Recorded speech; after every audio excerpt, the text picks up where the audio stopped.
Hello, hi everybody. Welcome to How to Make a Brilliant Podcast Session. I'm Nikki Tapper, your host for this panel. Before we get started, though, I'd just like to tell you a little bit about the week's events. It's been organised by the Royal Television Society here in the Midlands, and it's our most ambitious careers fair yet. This 4-day event has been brought together with people from across the world of broadcasting for 6 hours of live stream sessions. We're going to have masterclasses and workshops each day over these 4 days. A big thank you to our sponsor, the National Film and Television School, the leading global institution which has developed some of Britain's most creative talent. If you want to find out more, please do go to the RTS website. That's the Royal Television Society website, rts.org.uk. You'll find more about the Careers Fair. You can sign up for sessions there, and you can then catch up on anything that you've missed. What we'd also like you to do is use the hashtag RTS Careers Fair to spread on your socials, use it on your socials, let everybody know what we're about and what's going on, and what you've enjoyed as well, even more so. Now, look, just a couple of things around housekeeping. During this session, you will have the opportunity to submit your questions to the panel. You just need to make sure that you put it into the chat screen, which should be on your right-hand side. And if you do have a question to a particular person on the panel, then please just put their name to it. Make sure that we get to ask that question. We will do our utmost to ensure that all the questions that you put to us today will get answered. And if they won't or don't, then I'm sure there'll be another opportunity sometime soon for that to take place. But let me introduce you then to our panel, our wonderful panel for this morning. It's a pleasure to get to meet them in this way. Firstly, let me introduce you to Poppy J and Rubina Pabani. They are the co-hosts of BBC Asian Network's podcast series, Brown Girls Do It Too. Just the title wants you to go, ooh, let me find out more. For most Asian girls, or you say most Asian women, openly chatting about sex or relationships is firmly off limits. But Poppy and Rubina, they have become the outspoken co-hosts committed to breaking down that stigma when it comes to sex and relationships and the cultural expectations, even within the Asian community. They're also, of course, about wanting to inspire other girls, other women to open up about the topic without feeling ashamed. The Sex Positive series sees Poppy and Rubina proudly chatting about their experiences of sex as British Asian millennium women. Their frank and funny discussions cover everything from love, virginity, dating, sexting, orgasms. Oh, can I say those words so early in the morning? And destroying Asian stereotypes. They won this year's big award, which is amazing, the Podcast of the Year award and the Best Sex and Relationships Podcast award at this year's British Podcast Awards ceremony. And following their success, Brown Girls Do It Too will be returning for a second series in November, and you can catch the first one on BBC Sound. So welcome, Poppy and Rubina. Thanks for having us. What an intro. I know. They pay me so well to say that, really. And also on the panel, we have Chris Stark. And Chris is co-presenter of the BBC Radio 5 Lives podcast series, That Peter Crouch podcast. It's also available to listen to on BBC Sound. Now, Chris presents That Peter Crouch podcast alongside legend of football, Peter Crouch, the robot, and BBC sports journalist, Tom Fordyce. Now, with Peter's funny and unique insight into the world of the beautiful game of football, the series delves into the behind the scenes of the life of a footballer, including how to handle agents, what footballers actually do when it comes to that transfer deadline day, and of course, his iconic gold celebration, that robotic dance. Winning the Spotlight Award from the British Podcast Awards in 2019, the podcast is one of the most popular UK podcasts since its launch, with 12 million listens last year alone.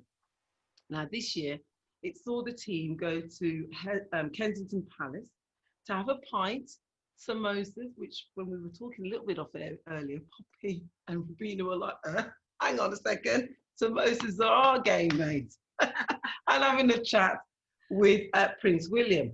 They talked about his love for Aston Villa. I just need to get it in, 7-2, 7-2. If Prince George's football skills were decent enough to be a future footy star himself, and of course about men's mental health. So you can also hear Chris on the airways Monday to Thursday on BBC Radio 1 and on Saturdays on BBC Radio 5 Live, where he co-hosts with Scott Mills. Welcome to the panel, Chris. Thank you. Yeah, that was, wow, what a lengthy introduction that was, and very thorough. Thank you. Very similar podcast to the ladies, you're right. We could have just shared the description there, couldn't we? And last but no means least, we have the wonderful George Cottam. He's the series producer of the podcast, That Peter Couch podcast. The series, quite literally, would not be the same without him. George has planned, executed, edited every episode since the podcast began back in September 2018. He's produced a high-quality listener experience for a remarkable 4 series so far, including, of course, the wonderful Prince William special. This year's Working From Home series, where he's seen Louis Theroux, Annie Mac, Harry Redknapp, and Theo Walcott guest star on the podcast from their very own homes. He also plans to develop the podcast Live Crouch Fest 2019, held at the Indigo at the O2, where he secured performances from some of the biggest names in the industry, such as You, Me at 6, opera singer Catherine Jenkins, and surprise guest appearance from the legend that is Liam Gallagher. In his own words, he says, it's fair to say that every single day is very different, but a thoroughly enjoyable challenge.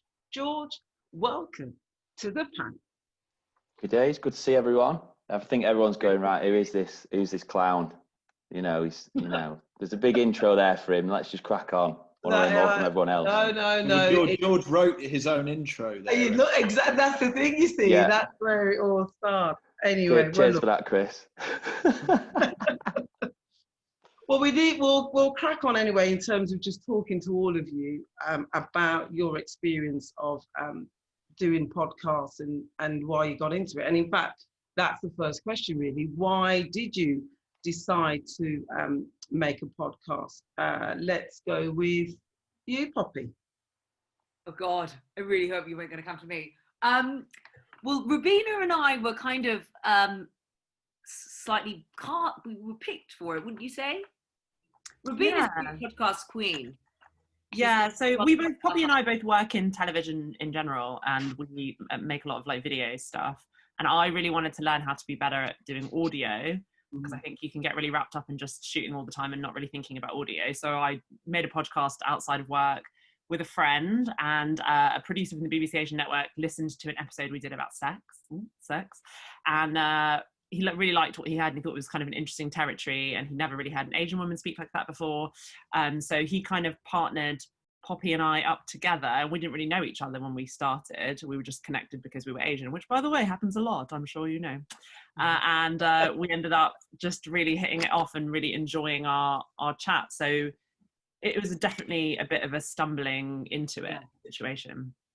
And I mean, was it obvious then that the title for the podcast was going to be, Asian girls do it too, or brown girls do it too? Where did that come from? The producer said brown girls do it too. I was like, this is about sex. And initially I was a bit hesitant, being from a Muslim background, it's probably not like the number one dinner conversation. And then I was like, screw it, it's about time we started. Can I say, well, I said it now. Sorry. I was like, right, we need to talk about it. And other words are available. sorry. I swear, like I say, I'm so sorry. We were like, you know what? We need to have these conversations. And we were so inhibited by our own sense of, not shame, but, immediately our automatic reaction was like, oh, we can't talk about it. And then we were like, nope, everything needs to be laid out on the table. And so the three of us, the co-hosts, we didn't really know each other. So the first time we met was the BBC canteen. The second time we met was in a pub. And the third time we were talking about our vaginas. So I think we've done pretty well going on that journey and bonding. Can I say that?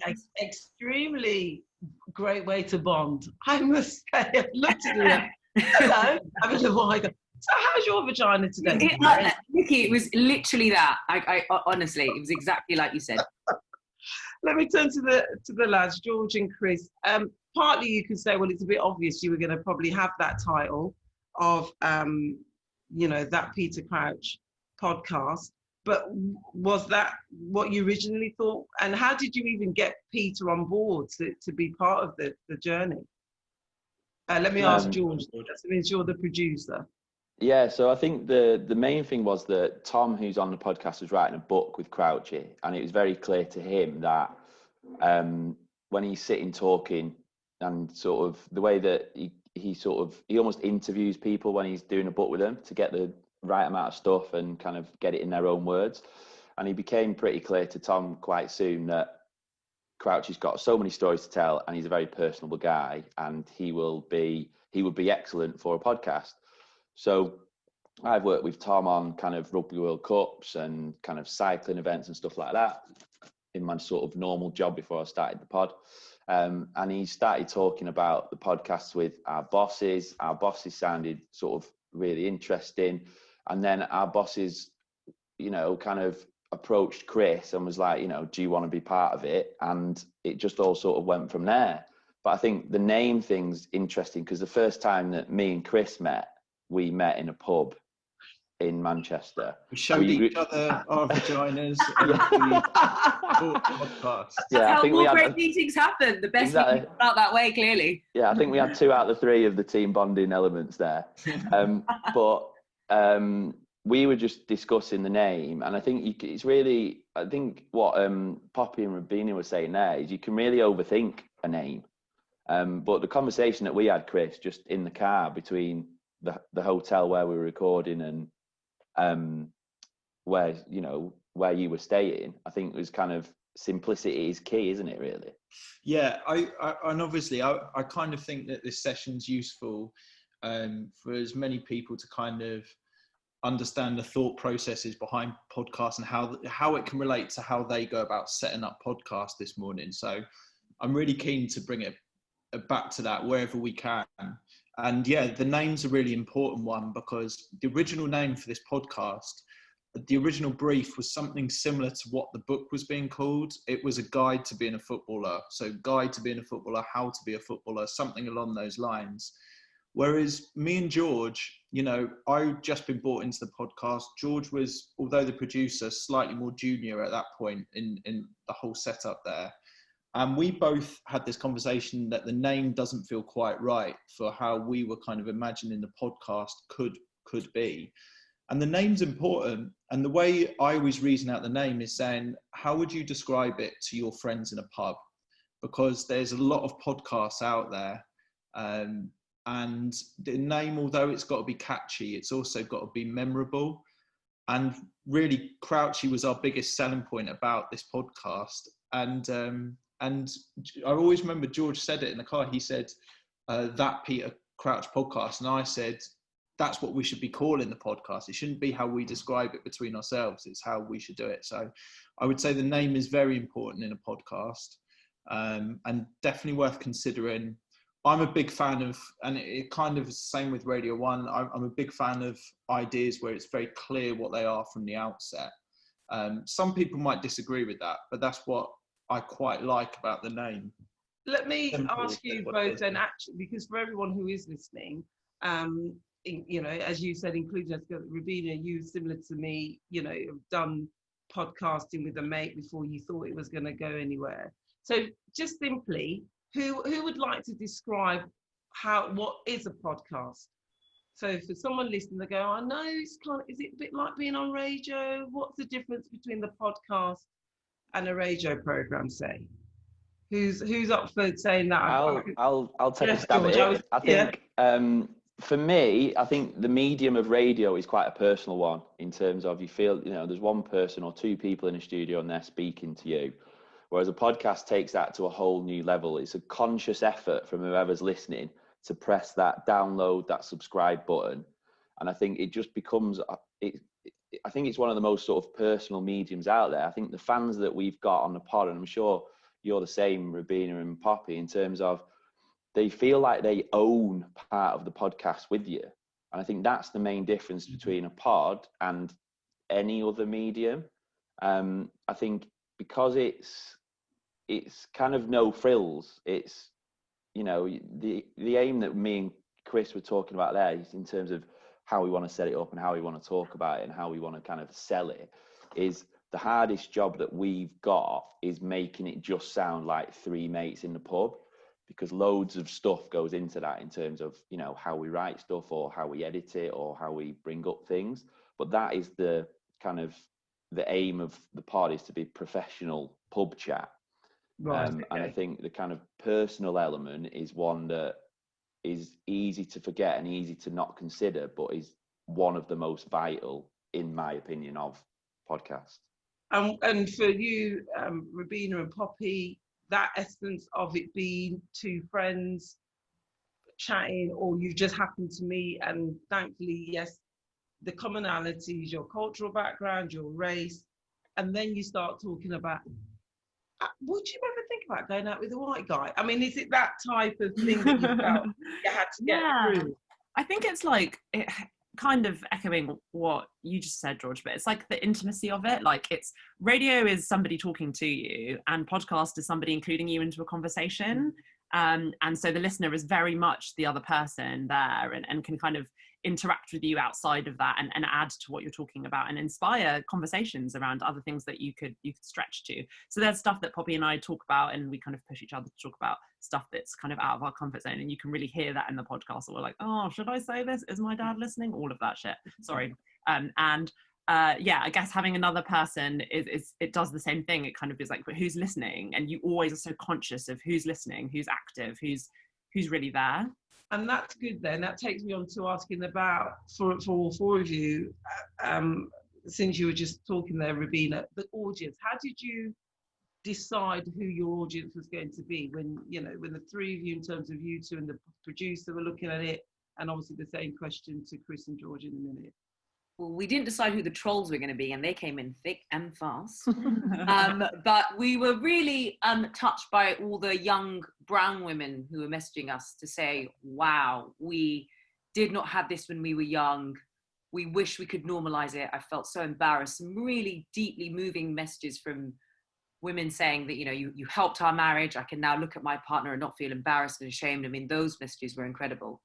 But there was really sort of a niche kind of culty community we tapped into. I say cult, I mean, it's just, we should talk about this, but we don't. So it was incredible to see all these women come out of the woodwork and say to us, thank you for creating this safe space and giving us a platform where we can joke about it with our mates down in the pub or wherever.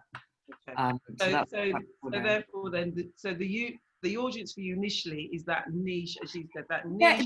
Yeah, the audience we thought would be young brown women. Yeah, but we also had men as well get in touch. I think that is the power of podcasting. It's like, if you think you're weird and you have some weird stuff to say that you think is a bit niche, guess what? You'll probably find your audience in podcasts, because you can be really specific and you can be really targeted. And we definitely set this out to make this for people who look and sound like us. Yeah. So second generation kids who are really battling with their identity sometimes, are finding it quite complicated to live somewhere like Britain. Very specific type of people. But what we found was that sex was this really funny thing that opened up loads of other doors and opened up conversations to people who weren't part of that niche, because there are universal stories that brown people can tell as well.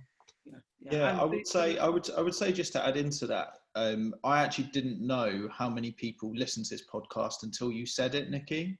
And that's a wonderful thing about podcasts, in that what George described earlier about people actively choosing to listen to podcasts, it's almost more like they're shareholders in a podcast when you do it right. So if you're thinking about setting up a podcast right now and you're listening to this, what I would say is, it is great to be able to hang it on something where there's an audience that you'll be able to get out. But we're all quite lucky that we got to put this stuff out through the BBC. There was quite a large platform that we were putting podcasts on.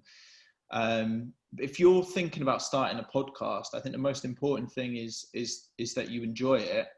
And I'm a big believer, if you're enjoying what you're doing, other people will enjoy it too, because that's kind of the main drive. And then really, if you can start making something that's good for your friends or good for your college or good for your uni, you don't need to have it all figured out at the start. You can start and then grow that audience, and that audience will grow. And what I like about podcasts compared to radio is everything I do in radio seems to get judged by radars, and it's however many people are listening. With podcasts, it feels different. It feels like that doesn't affect how we go about things. The podcast stays the same. Yeah. I don't know if the rest of the panel would agree in that being a bit of a difference with the radio. To me, it feels different. So I would say that if in trying to encourage people to make podcasts here, it is great to be able to hang it on something, but the most important thing is that you're doing something that you know you'd send out to your mates or your family, or even something as small as that, because it will all grow from there. And I know that Our family. Not our family. and it is interesting to say that, because of course, well, I suppose we're still in terms of the UK, we're still very relatively new to podcasting. In America, it blew up, as we know. They blew up a little bit more with it, and had that scope and that way of thinking that we can do 15 minutes, 20 minutes, an hour. George, let me ask you then, when it comes to commissioning, and Chris said there, yes, have a love for it, but there will also be those who said, well, I want what I'm talking about to be on a larger platform. Yes, you're very fortunate you've got it commissioned by the BBC, so that's a mega platform to be on. But how does that actually work?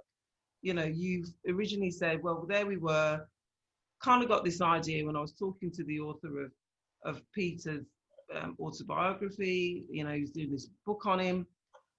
How then did you take it from the idea of the three of you or the four of you sitting in the pub, and then you said, oh, I know, the BBC will take this? How does that all work? That's such a good question, by the way, because I do think people, sorry, George, I'm raining on yours. No, but I think it's and if anyone has any questions that they want to ask George or myself, I can speak for us too. I'm sure the ladies will say the same, but I just mean, like, if people are listening to this and actually want to get their podcast done, I'm always open to like hearing from people and hearing people's ideas. And then, and George, you have so much access to good people. When there's a good idea, it really can be as simple as people getting in touch with you, right? 100%. And I think the kind of pleasant thing about kind of getting the Crouchy pod off the ground was that it is literally having a conversation with people. And I think I'm fortunate that, my sort of day job, as it were, is being a producer for 5 Live Sport. So I know the editor of 5 Live, I know the sort of controller of 5 Live, I know the person who's looking at BBC Sounds, and that all sounds a bit kind of corporate and a bit wanky, but the idea of it all is that it's just a conversation that you have with people. And there's a fine line between badgering and being really passionate, but if you back your idea and you've got, you've spoken to other people and you've done a bit of research and you know how it's going to sound, and you know how episode 1 to 4 is going to be, I think having that fully formed idea and having that ability to display what you've got and say, right, 1 to 4 is going to be series 1, it's going to be called this, it's going to sound like this is the way we're going to introduce it, here are the people on it. And then it's really easy for people in charge of, let's be honest, the money, who will commission it and go, right, I can totally visualize that product, let's give it a go, without the kind of nuts and bolts of here's how it's going to sound, the mechanics of how we're going to do it. Right. You could have the greatest idea in the world, but it's got to come to fruition. People also think with podcasts, I don't know if everyone else has encountered this, that a lot of people, and trust me, with the Crouchy pod, we go into a pub, we have a few drinks. It is relaxed to a certain extent, but there is a misconception with podcasts that it is almost lazy radio. So when we turn up to the radio, it's structured, you're in a studio, it feels, it's kind of like a job. And I do hear a lot of people go, well, it's a podcast, so we're just keeping it relaxed, we're just chatting and something. I do believe that the best podcasts out there are more to it than that, and that's either through brilliantly creative presenters that have that production brain, or a good producer that can help you plan it. And also, sorry, Chris, only because I'd like to just give the girls a bit of a voice. Sorry, but I like Poppy and Rubina.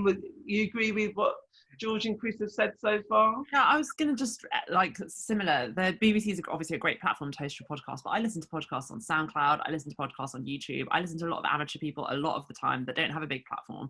So I don't really know if it's always about pushing for that 100%. If you know the pitch, if you know the right person to go to, use all of those contacts. That's what everybody in this industry does. Email, get in there, get in the room. But just make something. Like, really, I encourage everybody to just try and make something. And what Poppy has taught me is to listen back. Always listen back to yourself. This girl listens back to everything over and over again to try and get better. And yeah, Poppy, maybe you can talk a bit about that, because I think you're really good at feedback. So I have a radio show on the Asian network, and I have to listen back to myself because in COVID there's no one around. I'm joking, but I do listen back to myself.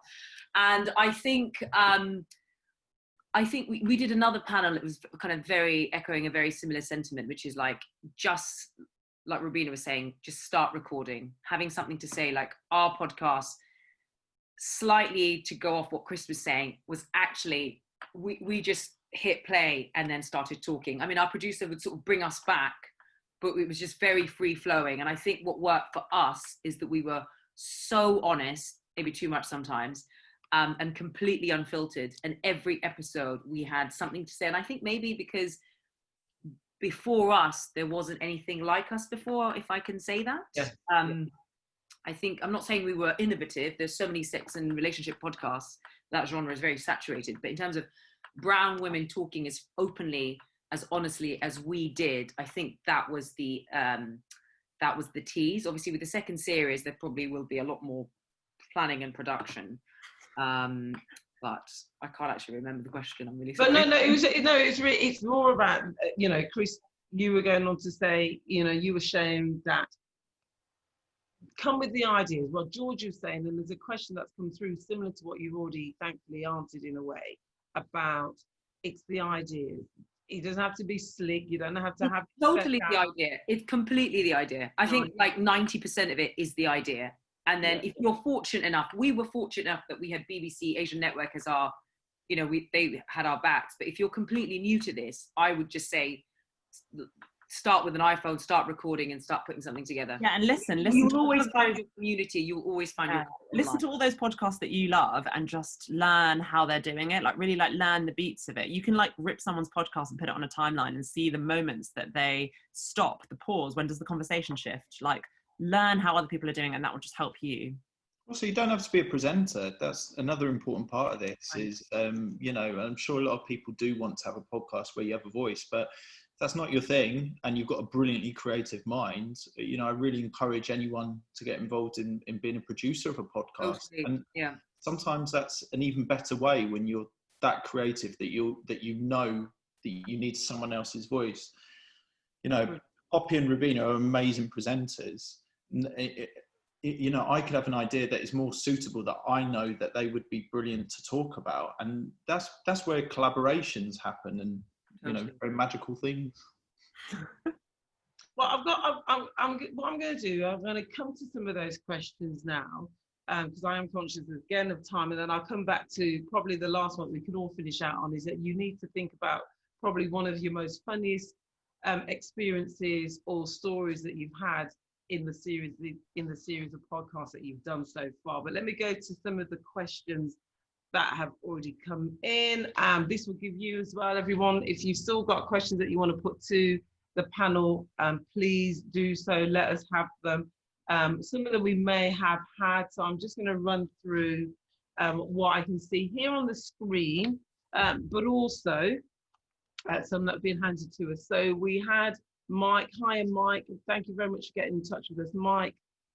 You've asked about the name is important. We call our podcast from the rookery end. Whenever one of us is introduced, it makes it difficult because you have to say, hi, hello, welcome, it's Mike from the rookery end. And I'm great with pronunciations, and I can see why that could possibly be of an issue. I mean, again, you know, all of you, would you still say keep the title simple as best you can? George? I think it ultimately is the other thing that I would say is the name is what people will search for, but the square of your podcast is absolutely vital, and it's something that you know can get lost. You've got all these ideas, you've got all these sort of content threads, so you've got these kind of people that you want to speak to, but ultimately it's about making your product that you've worked so hard on stand out in the crowd. And you know, do not forget about that little square image, which can be an afterthought or can be, oh God, I've got to do that now. It's absolutely vital because that is the first, that's how people get an impression of your podcast. It's that and the name. And if they don't marry up, if they don't sort of work together, then you've wasted your first impression. And we all know that they really count, don't they? Brilliant. Well, in fact, there's a little bit of what you've answered there may have helped. Benji Rose, hi Benji, thank you for getting in touch. Reese, though, has also asked, what are the best sites, equipment to use for recording and the audio and editing the audio? And what's a good way to design a logo? How do I make one? How do I make one suitable for a specific podcast? So with the logos and the designs that you guys have for your podcast, how did that come about? And how are you recording it? Although, you know, you could say, well, we're fortunate we're in radio studios or production suites, but you may know of other ways that people can record their podcast. Our logo is really saucy because it looks like the three of us are naked and we're wearing sunglasses and we're like, oh, you know, it's really like we did a photo shoot in a corridor at the BBC, so like no high production value, like one. Glamorous. Yeah, we weren't naked either, we just like took off our top slightly, but we wanted it to feel like people could see our faces and talk about sex, but we still had to be incognito, so we had this whole like we're still wearing sunglasses, like there's still an element of like anonymity that we have to retain. And if you use the thing, George was just saying this, you know, like scrolling down all the podcasts, all the thumbnails, all those icons, you do kind of stop at ours and you're like, what the hell are these girls doing? Because we look like we are about to jump you. And so I think that podcast icon thing is really, really important. And it really helped us. I think it really helped us get some more listeners. I think with the going back to the equipment and stuff, it's essentially what, you know, we are very fortunate, and I'm sure Rubina and Poppy will say the same thing. We've got infrastructure around us, but, you know, you don't have to have that. You know, there's free editing audio software called Audacity. I'd encourage you to just give that a go. I think what Rubina was saying before, just give stuff a go. You can record, you know, each person on their own iPhone, and that's the voice note track that you can then edit in Audacity. There's millions of ways of recording stuff. In terms of going back to the question about how do you get a good logo, everyone knows a mate who's good on Photoshop. So just speak to people. It goes back to what I was saying before, you know, we're fortunate to have the BBC infrastructure around us, but without conversations taking place, you're never going to get your idea off the ground. Speak to your mate who's good at Photoshop. You'll know someone who's got a band. Why can't you borrow some of their microphones and stuff like that? Just speak to people. Most student radio stations as well, hospital radio stations, to be honest with you, from hospital radio to Radio 1, the setup isn't really massively different. There's just, you know, a few more people listening. Yeah. And in fact, someone just asked, because we're all, as we are, doing these things on Zoom and from home. Phoebe, hi Phoebe, how are you? Phoebe Cosley has asked, how are you recording if you're putting it together from home at the moment? How are you doing? Well, what a bundle of fun that is. It's technically. You know, we're going to come to the funniest moments of the series a little bit later on, but I can tell you that there's a lot more funny moments trying to get Crouchy logged on Zoom with a microphone that's working in a laptop. It's a lot more challenging. It takes away the intimacy of being in the pub from our point of view, but it's the way that you've got to do it. And I think we all had a chat before we did that series and thought it's important for us to put stuff out while people are, you know, dealing with whatever it is going on outside. And, you know, it was something that was worth doing, but you have to have lots of trial runs, and you have to get Crouchy on 45 minutes before you actually want to start recording, because his microphone will be plugged into the wrong bit, or his kids will have battered his microphone so it doesn't work, and you've not got a mic to record your podcast. So, you know, just be prepared for stuff to take a little bit longer than usual. Yeah, ladies, how did you record it? I mean, we're basically listening to each other on Zoom and then recording in a microphone and matching it up. That's the basic. Yeah, we haven't actually recorded anything in lockdown because we're prepping for our series 2. We're kind of, holding off until we do. And I think we'll have to do it in a similar way on Zoom and try and figure it out. But I mean, I know when I was recording my other podcast, I just did a lot of like YouTube videos about how to like record good sound in a cupboard, trying to find enclosed spaces, always under the duvet over it, Like there's just so many great researches on YouTube. So if you are recording from home, quick mad story on that front, right? So I bought some equipment for my house, just researched it online, did it, and I couldn't quite make the sound work right. And then out of nowhere, right, and there's a bit of a leap here. I was talking to Craig David about it, right? And because the sound from his house when we were interviewing him is phenomenal, like crystal, it's perfect. So I messaged him and was like, I've not told anyone this. I messaged him and was like, how do you make the sound so good in your house? Because I'm a bit of a nerd like that. And I encourage anyone that's listening to this right now, like, be a nerd. Don't be ashamed of that. And he goes, I use this processor and this mic. I was like, okay, cool. And then the next day, right, and Addy Lee, a taxi, turned up outside my house, and Craig David had gone and bought me the processor, the microphone, like didn't ask for it. He didn't want me to talk about it probably, but that's just like, he's one, probably quite rich, but two, just so lovely. And three, such a nerd that he just cared about the sound of radio. My name's Nikki, N-I-K-K. Let him know. I think we're all now. Craig, baby. Hello. What a legend. My God, that's amazing. That is wonderful to hear. I'll just give you a vote of thanks that we've had come in so far. Thank you, Jamie. JB Perrault. He said, are there any plans in the work for another Crouch Fest? Are you looking for more ambassadors? And to you, Rubina and Poppy, hadn't heard of Brown Girls Do It Too, which sounds really interesting. They'll definitely check it out.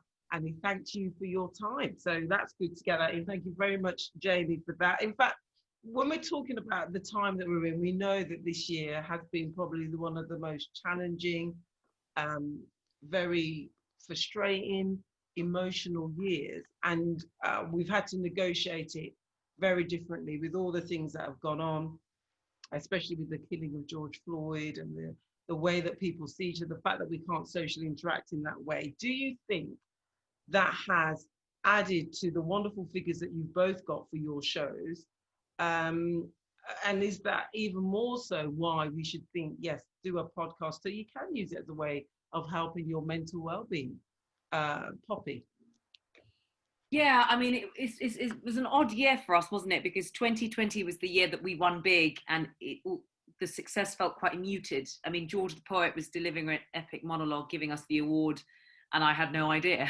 And Rubina was sleeping. And I think the pandemic and lockdown has forced has made us change our behaviors and adapt to new ways of living. But also, I think it's given the opportunity for us to listen to podcasts in new and different ways and go on that journey. And it just has become a lot more personable, hasn't it? Yeah, and I think there's probably a lot of students listening, and you can constantly hear in the news people saying, well, these students are going to have the hardest time ever. It's going to be awful for them. It's like, you know what, the truth is, in really sad times, we become much more inventive and creative, and we experiment with what we've got. So really using this opportunity to create stuff out of a crisis, right? Art's out of a crisis is when all the good stuff is made. So like, I do think it's not just something that's joyful and can keep us happy and can keep us sane, but it's also probably some amazing stuff is going to come out of this in terms of creativity, because we'll have to, that's all we have left. I've got one here again that's asked with regard to we've talked from Wendy. She says you've talked mainly about chat podcasts, but have you ever come across drama ones? What about drama podcasts? Is that doable? Chris, you're shaking your head, so No, I'm nodding. I mean, like, I'm not saying no, it's not possible. Yeah.